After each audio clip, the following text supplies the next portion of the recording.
Hello बच्चों, आशा करती हूँ आप सभी जो हैं अपने घरों पर स्वस्थ होंगे। हमने अपनी ज्योग्राफी की क्लास में जो हमारी पार्ट 1 बुक है मानव भूगोल और उसके सिद्धांत, उसका जो 7 चैप्टर है तृतीयक और चतुर्थक क्रियाएं, उसकी जो है शुरुआत की हुई है। और कल जो है हमने सेवाओं के बारे में पढ़ा था कि तृतीयक से जो क्रियाएं हैं उसके अंतर्गत विभिन्न प्रकार की सेवाएं प्रदान की जाती हैं। तृतीयक क्रियाओं में जो भी कार्य होता है वो अमूर्त होता है, उसके बदले जो है लोगों को वेतन प्रदान किया जाता है, धनराशि प्रदान की जाती है। कल जो है हमने इन सब चीज़ों के बारे में पढ़ा था। आज हमारा क्या टॉपिक है? तृतीयक क्रियाओं में संलग्न लोग, मतलब तृतीयक क्रियाकलाप के अंदर कौन कौन से लोग शामिल हैं। तो तृतीयक क्रियाकलाप में जो है आपने देखा कि डॉक्टर है, इंजीनियर है, हमारे वकील है, नाई है, दर्जी है, ये सभी लोग जो हैं तृतीयक क्रियाकलाप की श्रेणी के अंतर्गत आते हैं। आज के समय में जो है ज़्यादा से ज़्यादा लोग जो है इसी क्रिया के अंतर्गत लगे हुए हैं, क्योंकि विकसित देशों में जो ज़्यादातर काम करने वाले लोग हैं वो ज़्यादा से ज़्यादातर इन्हीं सेवाओं को प्रदान करते हैं, जबकि जो थोड़े विकसित देश होते हैं वहाँ की केवल 10% जनसंख्या से भी कम लोग जो हैं इस क्रिया के अंतर्गत लगे हुए हैं। क्योंकि इस क्रिया में लगने का क्या कारण है? सबसे बड़ा कारण यही है कि यहाँ से जो है रोजगार अच्छा प्राप्त होता है। अब कई बार प्रश्न आ जाता है, अनौपचारिक सेक्टर या औपचारिक सेक्टर, गैर औपचारिक सेक्टर या असंगठित श्रमिकों से क्या अभिप्राय है? कल हमने असंगठित सेवाओं के बारे में पढ़ा था और आज है असंगठित श्रमिक। तो दैनिक जीवन के काम में जो है सुविधाजनक बनाने के लिए लोगों को व्यक्तिगत सेवाएं जो है उपलब्ध करवाई जाती हैं। कामगार की रोज़गार की तलाश में ग्रामीण क्षेत्रों से प्रवास करते हैं और ये जो है किसी भी कार्य को करने में निपुण नहीं होते हैं। ये मोची, गृहपाल, खानसामों और माली जैसे घरेलू सेवाओं के लिए नियुक्त कर लिए जाते हैं। इन्हें कम पैसे देकर जो है इनसे काम करवाया जाता है और ये श्रमिक जो है असंगठित श्रेणी में आते हैं। इसका सबसे बड़ा उदाहरण जो है मुंबई में डिब्बे वाला सेवा है। आप देखते हो डिब्बे वालों की सेवा है। आप चाहे किसी फैक्ट्री में, किसी दफ्तर में या कहीं भी हमें डिब्बा पहुंचाना होता है तो वहाँ पर एक व्यक्ति जो है ये कार्य करता है, जो कि पूरे नगर में जो है 1,75,000 उपभोक्ताओं को उपलब्ध करवाई जाती है। मतलब ज़्यादा से ज़्यादा जनसंख्या को वहाँ पर जो है भोजन उपलब्ध करवाया जाता है।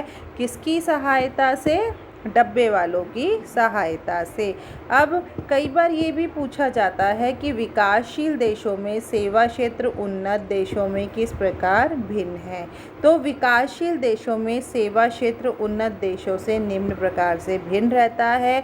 दोनों प्रकार के देशों में आपको पता है, आप ये अपने पिछले चैप्टरों में पढ़ भी चुके हैं कि विकासशील देश और विकसित देशों के बीच जो है काफ़ी अंतर पाया जाता है। तो विकसित देशों में क्या है कि एक तो प्रति व्यक्ति आय वहाँ ज़्यादा होती है, तो वहाँ सेवाओं की मांग में भी वृद्धि होती है। समय में मूल्य में वृद्धि के कारण जो है अनेक कार्य बाजार से करवाए जाते हैं।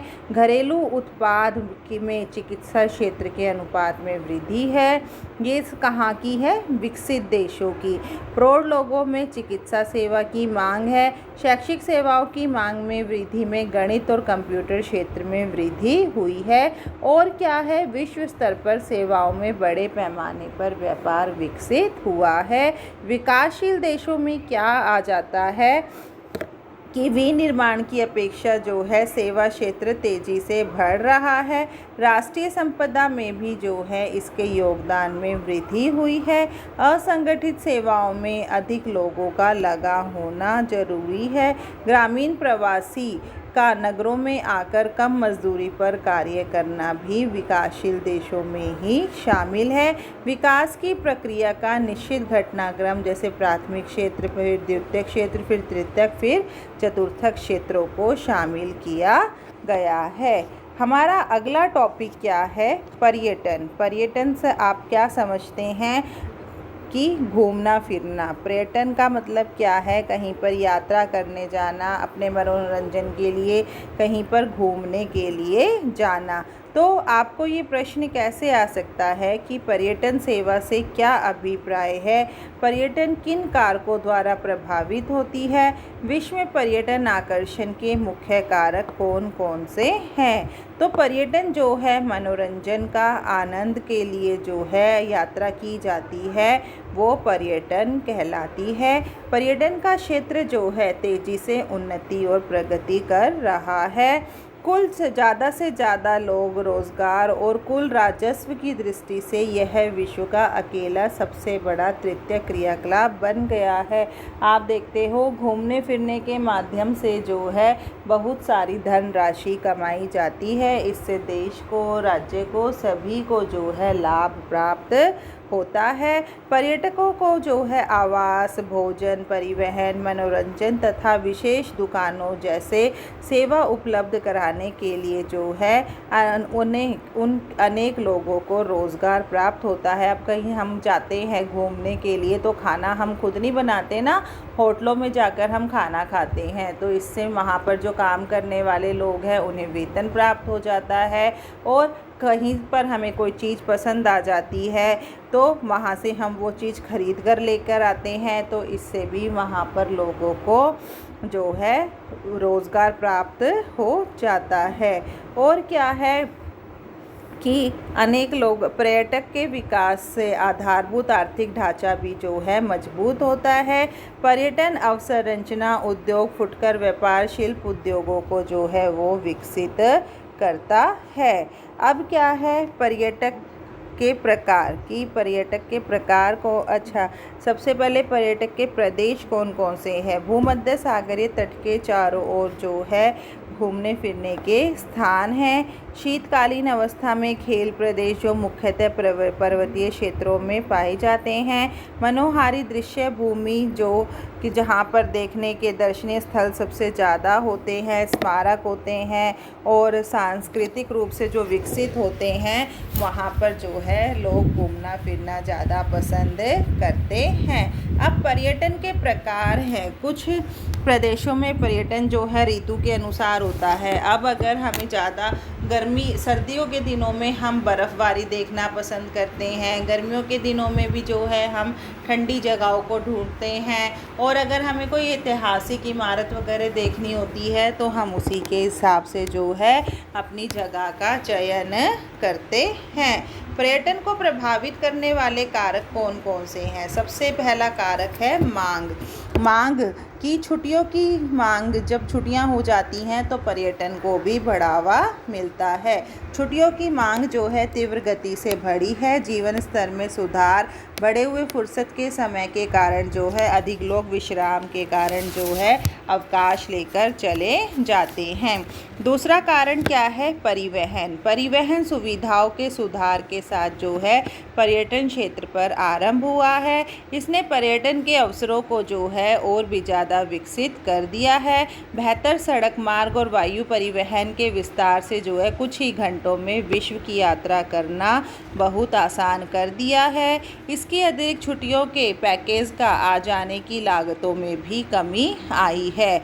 और क्या है? वातावरण और जलवायु, ये कारक भी पर्यटन को काफ़ी प्रभावित करते हैं। ठंडे प्रदेशों के अधिकांश लोग खिली धूप का आनंद लेने के लिए जो है गर्म प्रदेशों में जाते हैं। इसी प्रकार गर्म प्रदेशों के लोग जो है ठंडे प्रदेशों में जाते हैं। पर्यटन को आकर्षित करने वाले कारक कौन कौन से हैं? पहला है जलवायु।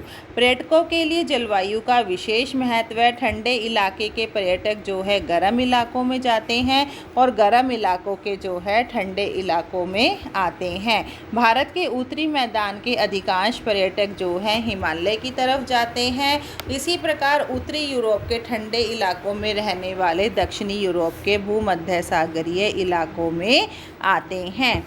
और क्या है, प्राकृतिक सौंदर्य या भूदृश्य, मतलब वहाँ का प्राकृतिक सौंदर्य, वहाँ पे कौन कौन से दृश्य देखने लायक हैं।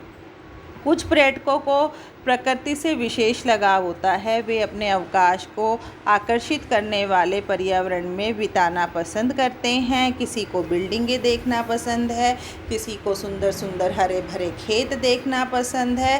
पर्यटकों का मुख्य आकर्षक जो है प्राकृतिक सौंदर्य को निहारना होता है, जो कि पर्यटकों को प्रकृति के निकट लाता है। पर्वत, झील, समुद्र का जो सौंदर्य है वो इसका उदाहरण है। इतिहास एवं कला, कुछ लोग जो है इतिहास से बहुत ज़्यादा प्यार करते हैं, तो उन्होंने इतिहास में जिन जिन चीज़ों के विषय में पढ़ा होता है वो उन चीज़ों को देखना बहुत ज़्यादा पसंद करते हैं। किसी भी क्षेत्र विशेष का इतिहास और वहाँ की कला पर्यटकों को अपनी तरफ आकर्षित करती है। इतिहास एवं कला में रुचि रखने वाले पर्यटक प्राचीन एवं सुंदर नगरों में पुरातात्विक स्थानों पर जाते हैं और किलों, महलों और गिरजाघरों को देखकर जो है आनंद उठाते हैं।